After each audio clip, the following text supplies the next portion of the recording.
Masehi dan meninggal di Baghdad, Irak tahun 148 Hijriah atau 767 Masehi. Beliau merupakan pendiri dari mazhab Islam Hanafi.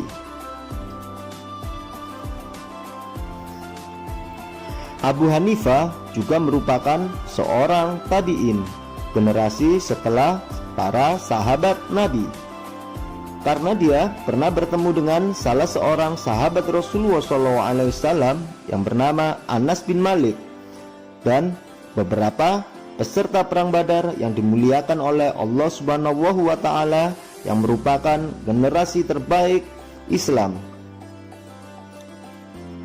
Dan beliau juga meriwayatkan hadis darinya serta sahabat Rasulullah SAW lainnya.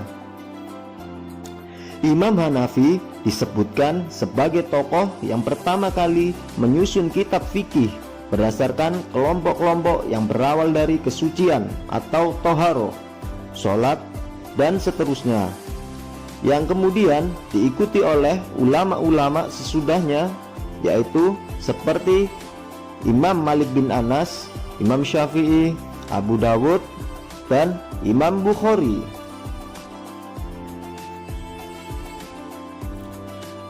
Kisah menuntut ilmu Imam Abu Hanifah rahimahullah. Abu Hanifah kecil sering mendampingi ayahnya berdagang sutra. Namun tidak seperti pedagang lainnya, Abu Hanifah memiliki kebiasaan pergi ke Masjid Kufah. Karena kecerdasannya yang gemilang itu, ia mampu menghafal Al-Quran serta ribuan hadis. Sebagaimana putra seorang pedagang, Abu Hanifah pun kemudian berprofesi seperti bapaknya. Ia mendapat banyak keuntungan dari profesi ini. Di sisi lain, ia memiliki wawasan yang sangat luas, kecerdasan yang luar biasa, serta hafalan yang sangat kuat. Beberapa ulama dapat menangkap fenomena ini, sehingga mereka menganjurkannya untuk pergi berguru kepada ulama seperti ia pergi ke pasar setiap hari. Pada masa Abu Hanifah menuntut ilmu, Irak termasuk Kufah disibukkan dengan 3 halaqah keilmuan. Yang pertama, halaqah yang membahas pokok-pokok akidah.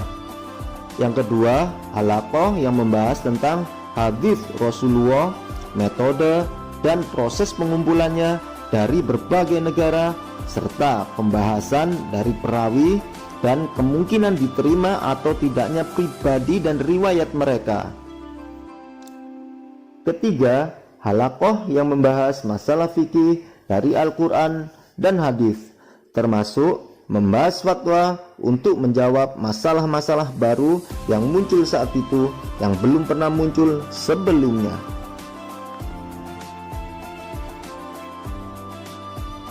Abu Hanifah melibatkan diri dalam dialog tentang ilmu kalam, ilmu tauhid, dan metafisika.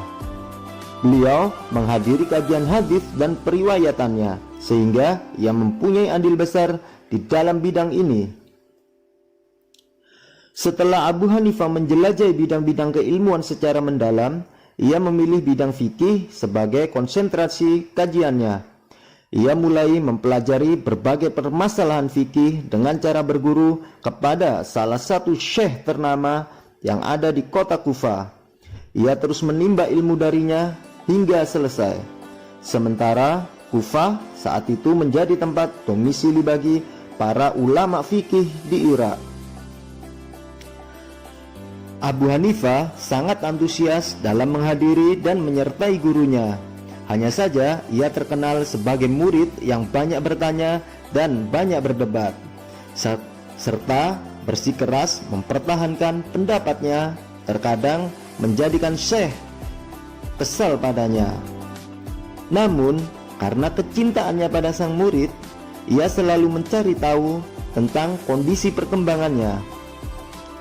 Dari informasi yang ia peroleh, akhirnya sang syekh tahu bahwa ia selalu bangun malam, menghidupkannya dengan sholat dan tilawah Al-Quran. Karena banyaknya informasi yang ia dengar, maka Syekh menamakannya Al-Watad. Selama 18 tahun, Abu Hanifah berguru kepada Syekh Hammad bin Abu Sulaiman. Saat itu ia masih umur 22 tahun. Karena dianggap telah cukup, ia mencari waktu yang tepat untuk bisa mandiri. Namun setiap kali mencoba lepas dari gurunya, ia merasakan bahwa ia masih membutuhkannya.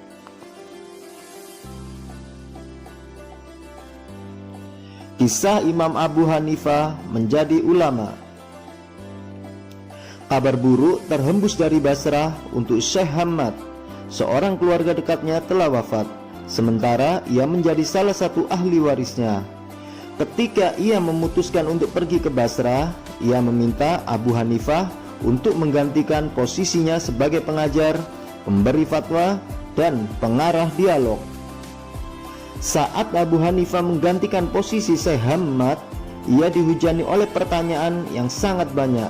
Sebagian belum pernah ia dengar sebelumnya. Maka sebagian ia jawab dan sebagian yang lain ia tangguhkan.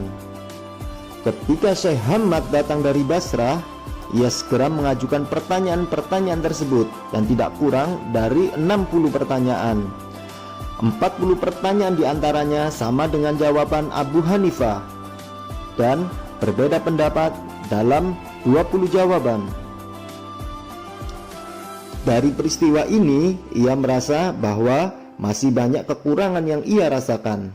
Maka ia memutuskan untuk menunggu sang guru di halaqah ilmu, sehingga ia dapat mengoreksikan kepadanya ilmu yang telah ia dapatkan serta mempelajari yang belum ia ketahui. Ketika umurnya menginjak usia 40 tahun, gurunya Syekh Hammad telah wafat. Maka ia segera menggantikan gurunya. Abu Hanifah tak hanya mengambil ilmu dari Syekh Hammad saja, tetapi juga banyak ulama selama perjalanan ke Makkah dan Madinah. Di antaranya yaitu Malik bin Anas, Sa'id bin Ali, dan Ja'far As-Shadiq yang mempunyai konsen besar terhadap masalah fikih dan hadis. Imam Abu Hanifah diketahui telah menyelesaikan 600.000 perkara di dalam bidang ilmu fikih dan dijuluki Imam Al-A'zam oleh masyarakat karena keluasan ilmunya. Beliau juga menjadi rujukan para ulama pada masa itu dan merupakan guru dari para ulama besar pada masa itu dan masa selanjutnya. Demikianlah